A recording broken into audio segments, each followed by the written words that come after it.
Hello दोस्तों, तो कैसे हैं आप लोग। आज आपका स्वागत है अपने इस यूट्यूब चैनल पर। आज मैं आपको इंडस वैली सिविलाइजेशन या सिंधु घाटी सभ्यता के सारे ऑब्जेक्टिव क्वेश्चंस की प्रैक्टिस कराने वाला हूं। तो चलिए हम प्रैक्टिस तैयार करते हैं। प्रश्न क्रमांक 1। मानव समाज विलक्षण है क्योंकि वह मुख्यतः आश्रित होता है। इसके ऑप्शन है नंबर 1 कल्चर या संस्कृति पर, नंबर 2 इकोनॉमी या अर्थव्यवस्था पर, नंबर 3 रिलीजन या धर्म पर, नंबर 4 साइंस या विज्ञान पर। जल्दी से आंसर दीजिए, इसका सही आंसर क्या है। और इस प्रश्न का सही आंसर है नंबर 1 कल्चर पर या संस्कृति पर। प्रश्न क्रमांक 2। हड़प्पा निम्नलिखित में से किस सभ्यता से संबंधित है। नंबर 1 सुमेरियन सिविलाइजेशन या सुमेरियन सभ्यता, नंबर 2 इंडस वैली सिविलाइजेशन या सिंधु घाटी सभ्यता, नंबर 3 वैदिक सिविलाइजेशन या वैदिक सभ्यता, नंबर 4 मेसोपोटामिया सिविलाइजेशन या मेसोपोटामिया सभ्यता। इसका सही आंसर बताइए जल्दी से जल्दी। और इस प्रश्न का सही आंसर है नंबर 2 इंडस वैली सिविलाइजेशन या सिंधु घाटी सभ्यता। हड़प्पा का संबंध सिंधु घाटी सभ्यता से ही माना जाता है क्योंकि सिंधु घाटी सभ्यता में ही एक शहर हुआ करता था हड़प्पा। प्रश्न क्रमांक 3। सिंधु सभ्यता संबंधित है नंबर 1 प्री हिस्टोरिक एज या प्रागैतिहासिक युग से, नंबर 2 अर्ली हिस्टोरिकल एज या आद्य ऐतिहासिक युग से, नंबर 3 हिस्टोरिकल एज या ऐतिहासिक युग से, नंबर 4 लेटर हिस्टोरिकल एज या उत्तर ऐतिहासिक युग से। अगर आपको पता है इसका सही आंसर कौन सा है तो जल्दी से कमेंट में जाइए और कमेंट दीजिए। तो इस प्रश्न का सही आंसर है नंबर 2 अर्ली हिस्टोरिकल एज। आद्य ऐतिहासिक युग से ही सिंधु सभ्यता का संबंध माना जाता है। प्रश्न क्रमांक 4। सिंधु घाटी की सभ्यता गैर आर्य थी क्योंकि। इसके ऑप्शन है number 1 it was an urban civilisation, वह नगरीय सभ्यता थी, number 2 it has its own script, उसकी अपनी लिपि थी, number 3 it has an agriculture economy या उसकी खेती और अर्थव्यवस्था थी, number 4 it extended up to the Narmada valley, उसका विस्तार नर्मदा घाटी तक था।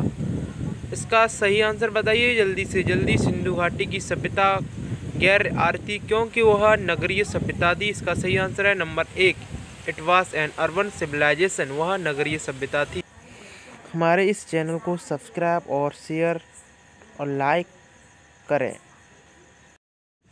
प्रश्न क्रमांक 5। सिंधु घाटी सभ्यता को आर्यों से पूर्व की रखी जाने का महत्वपूर्ण कारक है।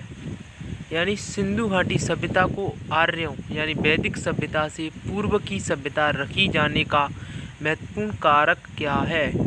इसके ऑप्शन है नंबर 1 स्क्रिप्ट या लिपि, नंबर 2 टाउन प्लानिंग या नगर नियोजन, नंबर 3 कॉपर या तांबा, नंबर 4 मृदभांड। इस प्रश्न का सही आंसर है नंबर 4 मृदभांड। यानी मृदभांड ही एक ऐसा कारक है जिसके कारण सिंधु घाटी सभ्यता को आर्यों से पूर्व की सभ्यता रखा गया है। प्रश्न क्रमांक 6। सिंधु घाटी संस्कृति वैदिक सभ्यता से भिन्न थी क्योंकि।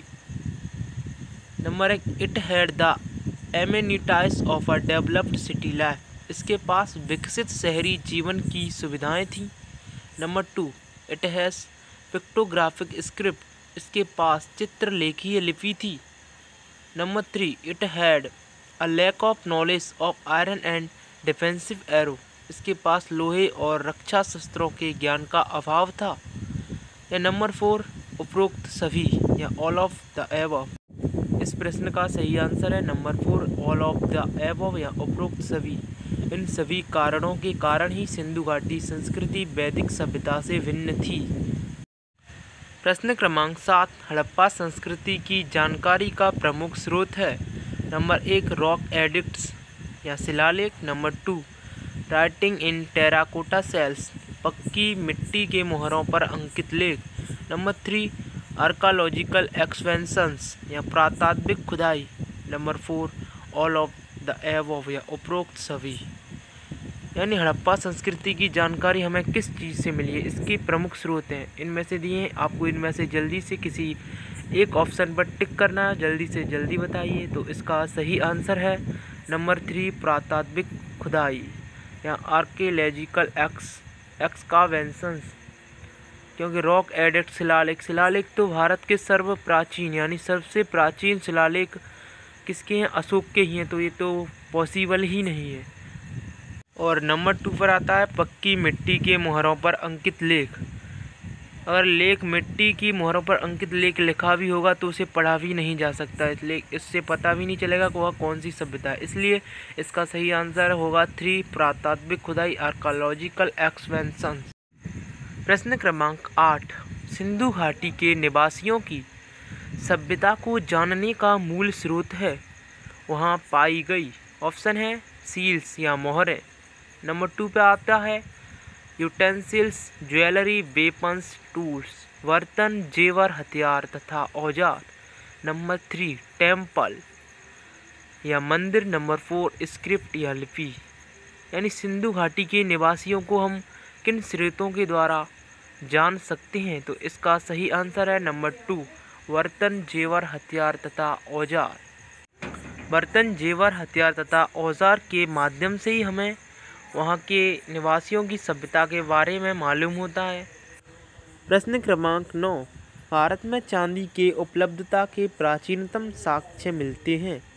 इसके ऑप्शन है नंबर 1 हड़प्पा संस्कृति में, नंबर 2 पश्चिमी भारत की ताम्रपाषाण संस्कृति में, नंबर 3 वैदिक संहिताओं में, नंबर 4 चांदी के आहत सिक्कों में। इसका सही आंसर है नंबर 1 हड़प्पा संस्कृति में। या हड़प्पा संस्कृति में ही भारत में चांदी की उपलब्धता के सर्वप्राचीनतम साक्ष्य मिलते हैं। प्रश्न क्रमांक 10, हड़प्पा में मिट्टी के बर्तनों पर सामान्यतः किस रंग का उपयोग हुआ था? ऑप्शन है नंबर 1 रेड या लाल, नंबर 2 ब्लैक या काला, नंबर 3 येलो या पीला, नंबर 4 ब्लू या नीला। तो इसका सही आंसर है नंबर 1 रेड या लाल, यानी लाल रंग का ही हड़प्पा में मिट्टी के बर्तनों पर उपयोग हुआ था।